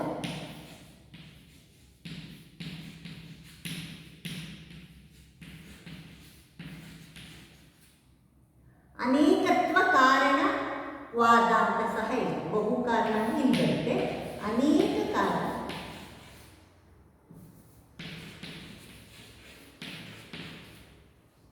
ಅನೇಕ ಕಾರಣವಾದ ಅಂತೇಳಿ ಸಹ ಹೇಳಿ. ಅನೇಕತ್ವ ಕಾರಣವಾದ ಅಂತೇಳಿ ಸಹ ಹೇಳುವುದನ್ನು ನಾವು ನೋಡ್ತಾ ಹೋಗ್ತೀವಿ. ಹಾಗಾಗಿ ಇಲ್ಲಿ ವಿವಿಧ ಕಾರಣಗಳು ಒಂದೇ ರೀತಿಯ ಪರಿಣಾಮವನ್ನು ಬೀರಬಲ್ಲ ಸಾಮರ್ಥ್ಯವನ್ನು ಹೊಂದಿರುವ ಈ ತತ್ವವನ್ನು ಬಹುಕಾರಣ ತತ್ವ ಅಂತ ಹೇಳ್ತೀವಿ. ಇಲ್ಲಿ ಏಕಪ್ರಕಾರವಾದ ಕಾರಣವು ಯಾವಾಗಲೂ ಏಕಪ್ರಕಾರವಾದ ಪರಿಣಾಮವನ್ನು ಉಂಟು ಮಾಡುತ್ತದೆ. ಒಂದೇ ರೀತಿಯ ಕಾರಣ ಒಂದೇ ರೀತಿಯ ಪರಿಣಾಮವನ್ನು ಉಂಟು ಮಾಡುತ್ತದೆ. ಈಗ ಒಂದೇ ನಾವು ಬೇವಿನ ಬೀಜವನ್ನು ಹಾಕಿದರೆ ಬೇವಿನ ಸಸಿನೇ ಹುಟ್ಟೋದು, ಅಲ್ಲಿ ಮಾವಿನ ಸಸಿ ಹುಟ್ಟಕ್ಕೆ ಸಾಧ್ಯ ಇಲ್ಲ. ಹಾಗಾಗಿ ಒಂದೇ ರೀತಿ ಏಕಪ್ರಕಾರವಾದ ಕಾರಣವು ಯಾವಾಗಲೂ ಏಕಪ್ರಕಾರವಾದ ಪರಿಣಾಮವನ್ನು ಉಂಟು ಮಾಡುತ್ತದೆ. ಇದು ಬಹಳ ಮುಖ್ಯವಾದ ಸಂಗತಿ. ಒಂದು ಕಾರಣ ಅಂದರೆ ಒಂದು ಕಾರಣ ಒಂದು ಕಾರ್ಯಕ್ಕೆ ಸಾಧ್ಯವಾಗಿರುತ್ತೆ. ಏಕಪ್ರಕಾರವಾದ ಕಾರಣವು ಒಂದೇ ಕಾರಣ ಒಂದು ಘಟನೆ ಸಂಭವಿಸಲಿಕ್ಕೆ ಮುಖ್ಯವಾಗುತ್ತೆ ಅನ್ನೋದು. ಏಕಪ್ರಕಾರವಾದ ಅಂದರೆ ಒಂದೇ ಕಾರಣವು ಯಾವಾಗಲೂ ಏಕಪ್ರಕಾರವಾದ ಪರಿಣಾಮವನ್ನು ಉಂಟು ಮಾಡುತ್ತದೆ, ಒಂದೇ ರೀತಿಯ ಕಾರ್ಯವನ್ನು ಉಂಟು ಮಾಡುತ್ತದೆ. ಒಂದೇ ರೀತಿಯ ಕಾರಣ ಒಂದೇ ರೀತಿಯ ಕಾರ್ಯವನ್ನು ಉಂಟು ಮಾಡುತ್ತದೆ. ಏಕಪ್ರಕಾರವಾದ ಕಾರಣವು ಏಕಪ್ರಕಾರವಾದ ಪರಿಣಾಮವನ್ನು ಉಂಟು ಮಾಡುತ್ತದೆ. ಅಂದರೆ ವಿವಿಧ ಸನ್ನಿವೇಶಗಳಲ್ಲಿ ವಿವಿಧ ಕಾರಣಗಳಿಂದ ಒಂದು ರೀತಿಯ ಪರಿಣಾಮವು ಉಂಟಾಗುವುದು. ವಿವಿಧ ಇಲ್ಲಿ ಸನ್ನಿವೇಶಗಳಲ್ಲಿ ಬೇರೆ ಬೇರೆ ಸನ್ನಿವೇಶಗಳು, ಅವನು ಈಜಾಡಕ್ಕೆ ಹೋದಾಗ ಸತ್ತಿರ್ಬೋದು, ಅಥವಾ ಗಾಡಿ ಓಡಿಸ್ಬೇಕಾದ್ರೆ ಸತ್ತಿರ್ಬೋದು, ಅಥವಾ ಅವನು ಬೇರೆ ಬೇರೆ ಅವನು ವಯಸ್ಸಾಗಿ ಸತ್ತಿರಬಹುದು, ಕೊರೋನಾ ಬಂದು ಸತ್ತಿರ್ಬೋದು. ಹೀಗೆ ಬೇರೆ ಬೇರೆ ಸನ್ನಿವೇಶಗಳು. ಇಲ್ಲಿ ಬೇರೆ ಅಂದರೆ ವಿವಿಧ ಸನ್ನಿವೇಶಗಳಲ್ಲಿ ವಿವಿಧ ಕಾರಣಗಳಿಂದ ಇಲ್ಲಿ ಬೇರೆ ಬೇರೆ ಕಾರಣಗಳಿದೆ, ಆದರೆ ಪರಿಣಾಮ ಒಂದೇ. ಬೇರೆ ಬೇರೆ ಸನ್ನಿವೇಶಗಳಿದ್ರೂ ಸಹ ಇಲ್ಲಿ ಕಾರ್ಯ ಆಗೋದು ಒಂದೇ. ಅದು ನೆನಪಿಟ್ಕೋಬೇಕು. ನಾವಿಲ್ಲಿ ವಿವಿಧ ಸನ್ನಿವೇಶಗಳಲ್ಲಿ ವಿವಿಧ ಕಾರಣಗಳಿಂದ ಒಂದು ರೀತಿಯ ಪರಿಣಾಮವು ಉಂಟಾಗುವುದು. ಒಂದೇ ರೀತಿಯ ವಿವಿಧ ಕಾರಣಗಳಿದ್ರೂ ಸಹ ಪರಿಣಾಮ ಒಂದೇ, ಸಾವು ಒಂದೇ, ಕಾರ್ಯ ಒಂದೇ. ಹಾಗಾಗಿ ಒಂದೇ ವಿವಿಧ ಸನ್ನಿವೇಶಗಳಲ್ಲಿ ವಿವಿಧ ಕಾರಣಗಳಿಂದ ಒಂದು ರೀತಿಯ ಕಾರ್ಯ ಅಥವಾ ಪರಿಣಾಮ ಉಂಟಾಗುತ್ತದೆ. ವೈಜ್ಞಾನಿಕವಾಗಿ ಪ್ರತಿಯೊಂದು ಘಟನೆಗೂ ಒಂದು ಕಾರಣ ಇರಲೇಬೇಕು. ನಾವು ವೈಜ್ಞಾನಿಕವಾಗಿ ಸೈಂಟಿಫಿಕ್ ಆಗಿ ತಗೊಂಡಾಗ ಪ್ರತಿಯೊಂದು ಘಟನೆಗೆ ಒಂದು ಕಾರಣ ಇದ್ದೇ ಇರುತ್ತೆ. ಕಾರಣ ಇಲ್ಲದೆ ಯಾವುದೇ ಘಟನೆ ಸಂಭವಿಸುವುದಿಲ್ಲ. ಕಾರಣವಿಲ್ಲದೆ ಕಾರ್ಯ ನಡೆಯುತ್ತೆ ಅಂತ ಹೇಳಿ ಆಕಸ್ಮಿಕತೆಯಲ್ಲಿನ ನಂಬಿಕೆ ಅಜ್ಞಾನದ ಕುರುಹೆ ಹೊರತು ಜ್ಞಾನದ ಲಕ್ಷಣವಲ್ಲ. ಎಳ್ಳಿನಿಂದ ಎಣ್ಣೆ ಬರುತ್ತೆ ಹೊರತು ಮರಳಿನಿಂದ ಎಣ್ಣೆ ಬರಲಿಕ್ಕೆ ಸಾಧ್ಯ ಸಾಧ್ಯ ಇಲ್ಲ. ಹಾಗಾಗಿ ಇಲ್ಲಿ ಒಂದು ಘಟನೆಗೆ ಒಂದು ಕಾರಣಕ್ಕೆ ಒಂದೇ ಕಾರ್ಯ ಉಂಟಾಗುತ್ತೆ ಅಂತೇಳಿ ನಾವಿಲ್ಲಿ ವೈಜ್ಞಾನಿಕವಾಗಿ ಪ್ರತಿಯೊಂದು ಘಟನೆಗೂ ಒಂದು ಕಾರಣ ಇರಲೇಬೇಕು. ಆದರೆ ಆ ಘಟನೆಗೆ ಪ್ರತಿಯೊಂದು ಸನ್ನಿವೇಶದಲ್ಲಿಯೂ ಏಕಪ್ರಕಾರವಾದ ಕಾರಣವೇ ಇರಬೇಕಾಗಿಲ್ಲ. ಈ ಘಟನೆಗೆ ನೋಡಿ, ವೈಜ್ಞಾನಿಕವಾಗಿ ನಾವು ಪ್ರತಿಯೊಂದು ಘಟನೆಗೂ ಒಂದು ಕಾರಣ ಇರಲೇಬೇಕು ಅಂತ ಹೇಳ್ತೀವಿ, ಹೌದಾ? ಪ್ರತಿಯೊಂದು ಘಟನೆಗೆ ಒಂದು ಕಾರಣ ಇರಲೇಬೇಕು. ಆದರೆ ಆ ಘಟನೆಗೆ ಬೇರೆ ಬೇರೆ ಸನ್ನಿವೇಶಗಳಿರುತ್ತೆ. ಇಲ್ಲಿ ಪ್ರತಿಯೊಂದು ಸನ್ನಿವೇಶದಲ್ಲಿ ಏಕಪ್ರಕಾರವಾದ ಕಾರಣವೇ ಇರಬೇಕಾಗಿಲ್ಲ. ಇಲ್ಲಿ ಸಾವು ಅಂತಕ್ಕಂಥದ್ದು ಬರೀ ಅನಾರೋಗ್ಯದಿಂದ ಮಾತ್ರ ಬರಲ್ಲ ಅಥವಾ ಆಕ್ಸಿಡೆಂಟಿಂದ ಮಾತ್ರ ಬರಲ್ಲ. ಇದಿಷ್ಟರಲ್ಲಿ ಯಾವುದೋ ಒಂದು ಕಾರಣ ಆಗಿರಬಹುದು ಅಂತ ಹೇಳ್ತಾರೆ. ಇಲ್ಲಿ ವೈಜ್ಞಾನಿಕವಾಗಿ ನಾವು ಪ್ರತಿಯೊಂದು ಸನ್ನಿವೇಶದಲ್ಲಿ ಪ್ರತಿಯೊಂದು ಘಟನೆಗೂ ಒಂದು ಕಾರಣ ಇರಬೇಕು. ಆದರೆ ಆ ಘಟನೆಗೆ ಪ್ರತಿಯೊಂದು ಸನ್ನಿವೇಶದಲ್ಲಿಯೂ ಏಕಪ್ರಕಾರವಾದ ಇದೇ ಕಾರಣ ಆಗಬೇಕು ಅಂತ ಇಲ್ಲ. ಬೆಳಕು ಸೂರ್ಯನಿಂದನೂ ಬರ್ಬೋದು, ಚಂದ್ರನಿಂದ ಬರ್ಬೋದು, ಅಥವಾ ವಿದ್ಯುತ್ ಶಕ್ತಿಯಿಂದನೂ ನಮಗೆ ಬೆಳಕು ಲಭಿಸಬಹುದು. ಉದಾಹರಣೆಗೆ ಬೆಳಕು ಸೂರ್ಯನಿಂದ ಬರ್ಬೋದು, ಚಂದ್ರನಿಂದ ಬರ್ಬೋದು, ಅಥವಾ ನಕ್ಷತ್ರಗಳಿಂದ ಬರಬಹುದು, ಅಥವಾ ವಿದ್ಯುತ್ತಿನಿಂದ ಬರಬಹುದು, ಅಥವಾ ಬೇರೆ ಬೇರೆ ಮಿಂಚಿನಿಂದ ನಮಗೆ ಬೆಳಕು ಕಾಣುತ್ತೆ. ಹಾಗಾಗಿ ಈ ಮುಂತಾದ ಕಾರಣಗಳಿಂದ ಬೆಳಕು ಎಂಬ ಪರಿಣಾಮವನ್ನು ನಾವು ಕಾಣುತ್ತೇವೆ. ಹೀಗೆ ಅನೇಕ ಕಾರಣಗಳಿಂದ ಒಂದು ಪರಿಣಾಮವನ್ನು ಉಂಟು ಮಾಡಲು ಅನೇಕ ಕಾರಣದಿಂದ ಒಂದು ಪರಿಣಾಮ ಆಗಲ್ಲ. ಇದಿಷ್ಟರಲ್ಲಿ ಯಾವುದೋ ಒಂದು ಕಾರಣ ಆಗಿರುವುದನ್ನು ನಾವು ನೋಡ್ತಾ ಹೋಗ್ತೇವೆ. ಸಾವು ಅನೇಕ ಕಾರಣಗಳಿಂದ ಸಂಭವಿಸಬಹುದಾಗಿದೆ. ಒಂದು ಸಂದರ್ಭದಲ್ಲಿ ಕಾಯಿಲೆಯಿಂದ ಬರಬಹುದು, ಅಥವಾ ವೃದ್ಧಾಪ್ಯದಿಂದ ಬರ್ಬೋದು, ಅಥವಾ ಹಾರ್ಟ್ ಅಟ್ಯಾಕ್ ಆಗುತ್ತೆ, ಹೃದಯಾಘಾತ ಆಗಿ ಬರ್ಬೋದು, ಹೃದಯಾಘಾತದಿಂದ ಬರ್ಬೋದು, ಅಪಘಾತದಿಂದ ಆಕ್ಸಿಡೆಂಟ್ ಆಗಿ ಬರ್ಬೋದು. ಹೀಗೆ ಹಲವಾರು ಕಾರಣಗಳಿಂದ ಒಂದು ಸಾವು ಸಂಭವಿಸುವುದನ್ನು ನಾವು ನೋಡ್ತಾ ಹೋಗ್ತೇವೆ. ಹೀಗೆ ಇದನ್ನು ನಾವು ಕಾರಣ ತತ್ವದಲ್ಲಿ ಬಹು ಕಾರಣ ತತ್ವ ಅಂತ ಹೇಳ್ತೀವಿ. ವಿದ್ಯಾರ್ಥಿಗಳೇ, ನಿಮಗೆ ಈ ಬಹು ಕಾರಣ ತತ್ವ ಅಂದರೆ ವಿವಿಧ ಪ್ಲೂರಾಲಿಟಿ ಆಫ್ ಕಾಸೇಷನ್, ವಿವಿಧ ಕಾರಣಗಳು ಒಂದೇ ರೀತಿಯ ಪರಿಣಾಮವನ್ನು ಬೀರಬಲ್ಲ ಸಾಮರ್ಥ್ಯವನ್ನು ಹೊಂದಿರುವ ತತ್ವವನ್ನು ನಾವು ಬಹು ಕಾರಣ ತತ್ವ ಅಂತ ಹೇಳ್ತೀವಿ. ಇದನ್ನು ನೀವು 2 ಅಂಕದ ಪ್ರಶ್ನೆಗಳಿಗೆ, ಆದರೆ ಇಲ್ಲಿ ವೈಜ್ಞಾನಿಕವಾಗಿ ಒಂದು ಘಟನೆಗೆ ಒಂದು ಕಾರಣ ಇದ್ದೇ ಇರುತ್ತೆ. ಅನೇಕ ಕಾರಣಗಳಿರುತ್ತೆ ಅಂದರೆ ಅದನ್ನು ಒಪ್ಪಲಿಕ್ಕೆ ಸಾಧ್ಯ ಇಲ್ಲ. ಯಾವುದಾದ್ರೂ ಒಂದು ಕಾರಣ ಮಾತ್ರ ಸತ್ಯವಾದದ್ದು. ವೈಜ್ಞಾನಿಕವಾಗಿ ಪ್ರತಿಯೊಂದು ಘಟನೆಗೆ ಒಂದು ಕಾರಣ ಇರುತ್ತೆ ಅನ್ನೋದು ಎಷ್ಟು ಸತ್ಯನೋ, ಹಾಗೆಯೇ ಇಲ್ಲಿ ಒಂದು ಘಟನೆಗೆ ಅನೇಕ ಕಾರಣ ಇರುತ್ತೆ ಅನ್ನೋದು ಸಾಧ್ಯ ಇಲ್ಲ. ಅದನ್ನು ವೈಜ್ಞಾನಿಕವಾಗಿ ಒಪ್ಪಲಿಕ್ಕೆ ಸಾಧ್ಯ ಇಲ್ಲ. ಒಂದು ಘಟನೆಗೆ ಒಂದು ಕಾರಣ ಮಾತ್ರ. ಕಾರಣ ಇಲ್ಲ ಅಂದರೆ ಹೇಗೆ ತಪ್ಪಾಗುತ್ತೋ, ವೈಜ್ಞಾನಿಕವಾಗಿ ನಾವು ಒಂದು ಘಟನೆಗೆ ಕಾರಣನೇ ಇಲ್ಲ, ಅದಷ್ಟು ಕದೆ ನಡೀತು, ದೇವರ ಅದಷ್ಟು ಕದೆ ಉದ್ಭವ ಆಯಿತು, ಕಲ್ಲಿನಲ್ಲಿ ಉದ್ಭವ ಆಯಿತು ಅಂತ ಹೇಳ್ತಾರಲ್ಲ, ಖಂಡಿತ ಅದಷ್ಟು ಕದೆ ಉದ್ಭವ ಆಗಲು ವೈಜ್ಞಾನಿಕವಾಗಿ ಯಾವುದು ಖಾಲಿ ಜಾಗದಲ್ಲಿ ಶೂನ್ಯದಿಂದ ಏನೂ ಇಲ್ಲದ ಕಡೆ ಏನೂ ಉತ್ಪತ್ತಿ ಆಗಲಿಕ್ಕೆ ಸಾಧ್ಯ ಇಲ್ಲ. ಶೂನ್ಯದಿಂದ ಅಂದರೆ ಶೂನ್ಯ ಅಂದರೆ ಖಾಲಿ ಜಾಗದಿಂದ ತನ್ನಷ್ಟಕ್ಕೆ ತಾನೇ ಯಾವುದೇ ಘಟನೆ ಸಂಭವಿಸಲಿಕ್ಕೆ ಸಾಧ್ಯ ಇಲ್ಲ. ಅದರ ಹಿನ್ನೆಲೆಯಲ್ಲಿ ಯಾವುದೋ ಒಂದು ಬದಲಾವಣೆಯನ್ನು, ಅಲ್ಲಿ ನಿಜವಾದ ವಾಸ್ತವವಾದ ಕಾರಣ ಇರುವುದನ್ನು ನಾವು ನೋಡ್ತಾ ಹೋಗ್ತೇವೆ. ಹೀಗೆ ಕಾರಣ ಇಲ್ಲದೆ ಕಾರ್ಯ ನಡೆಯುವುದು ಹೇಗೆ ತಪ್ಪಾಗುತ್ತೋ ಹಾಗೆ ಇಲ್ಲಿ ಬಹು ಕಾರಣ ಇದೆ ಒಂದು ಘಟನೆಗೆ ಎನ್ನುವುದು ಸಹ ಅಷ್ಟೇ ಅವೈಜ್ಞಾನಿಕ ಅಂತ ಹೇಳ್ಬೋದು. ಹಾಗಾಗಿ ಬಹು ಕಾರಣ ತತ್ವ ಅನ್ನುವುದು ವೈಜ್ಞಾನಿಕವಾಗಿ ವಾಸ್ತವವಾಗಿಲ್ಲ. ಆದರೆ ನಾವು ಅದನ್ನು ಬಹುಕಾರಣ ತತ್ವ ಅಂದರೆ ಏನು, 2 ಅಂಕದ ಪ್ರಶ್ನೆ ಇರೋದ್ರಿಂದ ನೀವು ಇದನ್ನು ಗಮನಿಸಲೇಬೇಕು. ಒಂದು ಘಟನೆಗೆ ಹಲವಾರು ಕಾರಣಗಳು, ಒಂದು ವಿವಿಧ ಕಾರಣಗಳು ಒಂದೇ ರೀತಿಯ ಪರಿಣಾಮವನ್ನು ಬೀರಬಲ್ಲ ಸಾಮರ್ಥ್ಯವನ್ನು ಹೊಂದಿರುವ ಈ ತತ್ವವನ್ನು ನಾವು ಬಹು ಕಾರಣ ತತ್ವ ಅಂತ ಹೇಳ್ತೀವಿ. ಬಹು ಕಾರಣ ತತ್ವ ಅಂದರೆ ಒಂದು ಘಟನೆಗೆ ಹಲವಾರು ಕಾರಣಗಳು ಹೊಂದಿರತಕ್ಕಂತಹ ಹಲವಾರು ಕಾರಣದಿಂದ ಒಂದು ಘಟನೆ ಸಂಭವಿಸುತ್ತೆ ಎನ್ನುವುದನ್ನು ನಾವು ಬಹು ಕಾರಣ ತತ್ವ ಅಂತ ಹೇಳ್ತೀವಿ. ಕಾರಣತತ್ವದಲ್ಲಿ ನಿಮಗೆ ಈ ದಿನ 2 ವಿಚಾರಗಳನ್ನು ತಿಳ್ಕೊಂಡಿದ್ದೀರಾ ವಿದ್ಯಾರ್ಥಿಗಳೇ. ಮೊದಲನೇದು ಸಾಮಾನ್ಯ ಮಾನವನ ದೃಷ್ಟಿಯಲ್ಲಿ ಕಾರಣ. ಸಾಮಾನ್ಯ ಮಾನವನ ದೃಷ್ಟಿಯಲ್ಲಿ ಕಾರಣ ಅಂತ ಹೇಳಿದರೆ, ಒಬ್ಬ ಸಾಮಾನ್ಯ ಮಾನವ ಏನು ಮಾಡ್ತಾನೆ, ಅವನು ತನ್ನ ಆಲೋಚನೆಯಲ್ಲಿ ಕಾರಣತತ್ವವನ್ನು ತಿಳಿಬೇಕಾದ್ರೆ ಬೇರೆ ಬೇರೆ ರೀತಿಯ ಬೇರೆ ಬೇರೆ ನಿಟ್ಟಿನಲ್ಲಿ ಅವನ ಆಲೋಚನೆ ಮಾಡಲಿಕ್ಕೆ ಹೋಗೋದೇ ಇಲ್ಲ. ಅದಕ್ಕೆ ಬೇರೆ ಬೇರೆ ದಿಕ್ಕುಗಳಿದೆ ಅಂತ ಅವನು ಯೋಚನೆ ಮಾಡೋದು. ಅವನ ಮೇಲ್ನೋಟಕ್ಕೆ ಬಾಹ್ಯವಾಗಿ ಆ ಘಟನೆಯಲ್ಲಿ ಆಗುವ ಬದಲಾವಣೆಯನ್ನು, ಆ ಸ್ಥಿತಿಯಲ್ಲಿ ವಸ್ತು ಸ್ಥಿತಿಯಲ್ಲಿ ಆಗುವ ಬದಲಾವಣೆಯೇ ಆ ಕಾರಣವಾಗಿ ಭೌತಿಕ ಬದಲಾವಣೆಯನ್ನು ಮಾತ್ರ ಗಮನಿಸ್ತಾ ಹೋಗ್ತಾನೆ. ಅದರ ಹಿನ್ನೆಲೆಯಲ್ಲಿ ಇರಬಹುದಾದ ಅಂಶಗಳನ್ನು ಅವನು ಗಮನಿಸದೇ ಇಲ್ಲ. ಇದನ್ನು ಸಾಮಾನ್ಯ ಮಾನವನ ದೃಷ್ಟಿಯಲ್ಲಿ ಕಾರಣತತ್ವ ಅಂತೇಳಿ ಹೇಳ್ತೀವಿ. ಇದನ್ನು 5 ಅಂಕದ ಪ್ರಶ್ನೆಯನ್ನು ಸಾಮಾನ್ಯ ಕೇಳ್ತಾರೆ. ಸಾಮಾನ್ಯ ಮಾನವನ ದೃಷ್ಟಿಯಲ್ಲಿ ಕಾರಣ ಅಂದರೆ ಅವನು ಯಾವುದೇ ಘಟನೆಯನ್ನು ಒಬ್ಬ ಜನಸಾಮಾನ್ಯ ಹೆಚ್ಚಿನ ವೈಜ್ಞಾನಿಕ ಆಲೋಚನೆಗೆ ಒಳಪಡಿಸದೆ, ಹೆಚ್ಚಿನ ತರ್ಕಕ್ಕೆ, ವಿಚಾರಕ್ಕೆ, ವಿಮರ್ಶೆಗೆ ಒಳಪಡಿಸದೆ ನೇರವಾಗಿ ತಾನು ಕಂಡ ಸತ್ಯ ಅಂದರೆ ಬದಲಾವಣೆಯನ್ನು ಯಥಾರ್ಥವಾಗಿ ತಾನು ಮೇಲ್ನೋಟಕ್ಕೆ ಕಂಡಂಥ ಭೌತಿಕವಾದ ಬದಲಾವಣೆಯೇ ಆ ಘಟನೆಗೆ ಕಾರಣ ಅಂತೇಳಿ ಭಾವಿಸ್ತಾನೆ.